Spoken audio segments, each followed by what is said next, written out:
এখন আমরা ডিসকাস করব কিভাবে স্টক মার্কেটে ইনভেস্ট করে রিটার্ন জেনারেট করা যায়।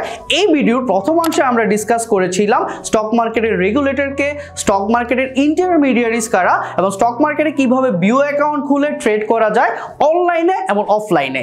এখন আমরা ডিসকাস করছি কিভাবে আপনি স্টক মার্কেটে ইনভেস্ট করে বা কি কি টেকনিক অবলম্বন করে ইনভেস্ট করলে আপনার রিটার্ন ম্যাক্সিমাইজ করা যায়।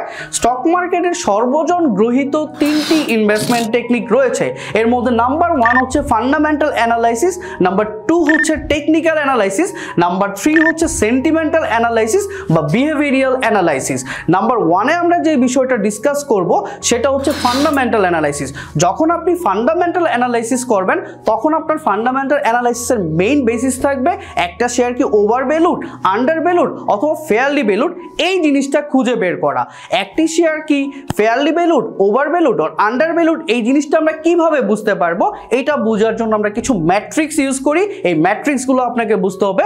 ফান্ডামেন্টাল অ্যানালাইসিসটা শুরু হয় ম্যাক্রো ইকোনমিক অ্যানালাইসিস দিয়ে।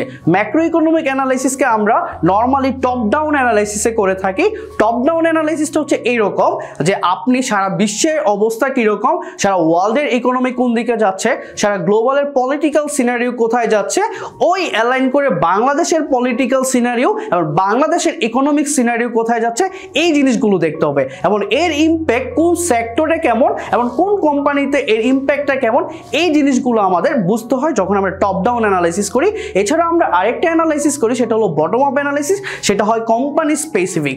যখন আমরা বটম আপ অ্যানালাইসিস করি তখন আমরা দেখি কোম্পানির বিভিন্ন ধরনের ratio, like return on asset কীরকম, রিটার্ন অন ইকুইটি কীরকম, প্রাইস আর্নিং রেশিও কীরকম, ডিভিডেন্ড ইল্ড কীরকম, এই জিনিসগুলো দেখে আমরা ফান্ডামেন্টাল অ্যানালাইসিস করি এবং ফান্ডামেন্টাল অ্যানালাইসিস করে আমরা বুঝতে পারি একটি শেয়ার কি আন্ডার ভ্যালুড নাকি over valued. Say for example একটা শেয়ারের আপনি ভ্যালুয়েশন করলেন ফ্রি ক্যাশ ফ্লো ভ্যালুয়েশন মেথোডোলজিতে যে এই শেয়ারের প্রাইস 100 টাকা, কিন্তু মার্কেটে এই শেয়ারটি 80 টাকায় ট্রেড হচ্ছে, তাহলে আপনি বলবেন শেয়ারটি আন্ডার ভ্যালুড। আপনি যদি 80 টাকায় শেয়ারটি কিনেন তাহলে এখান থেকে আপনি 20 টাকার একটা রিটার্ন পেতে পারেন, যেটা ইন টার্মস অফ আমরা যদি পার্সেন্টেজ বলি 25%-এর মতো আপনি একটি রিটার্ন পেতে পারেন।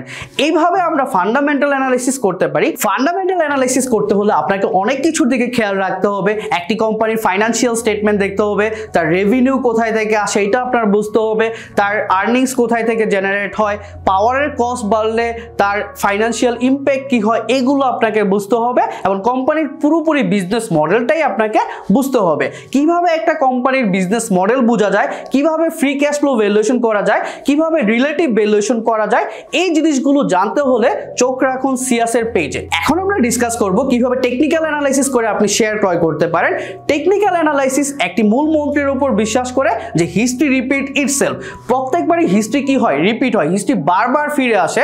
আপনি যদি দেখেন ওয়েলের প্রাইস একবার ছিল $60, আবার $120 গেছে, এখন আবার $80 বা $75 হয়ে গেছে।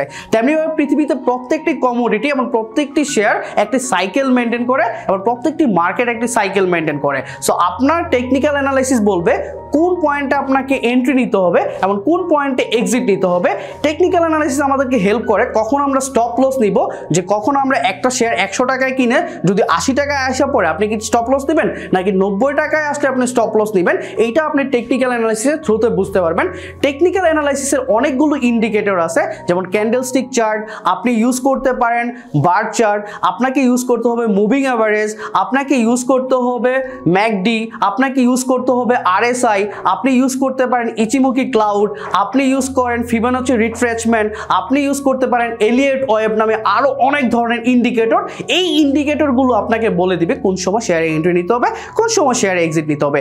এছাড়া আমরা ম্যাকডি এবং আরএসআইটা খুব গুরুত্বপূর্ণ এবং ভলিউম দেখেও আমরা অনেক সময় শেয়ারে ট্রেড করতে পারি। বাংলাদেশে এখন একটি গুরুত্বপূর্ণ ইন্ডিকেটর হচ্ছে ভলিউম। টপ 20-তে যে শেয়ারগুলো থাকে এই দেখেও আপনি কিন্তু একটি ভালো রিটার্ন জেনারেট করতে পারেন যদি আপনি টেকনিক্যালি স্ট্রং হন। এছাড়া মার্কেটে একটি বহুল ব্যবহৃত অ্যানালাইসিস আছে যেটাকে আমরা বলি বিহেভিয়ারাল অ্যানালাইসিস বা অনেকে বলে থাকে সেন্টিমেন্টাল অ্যানালাইসিস।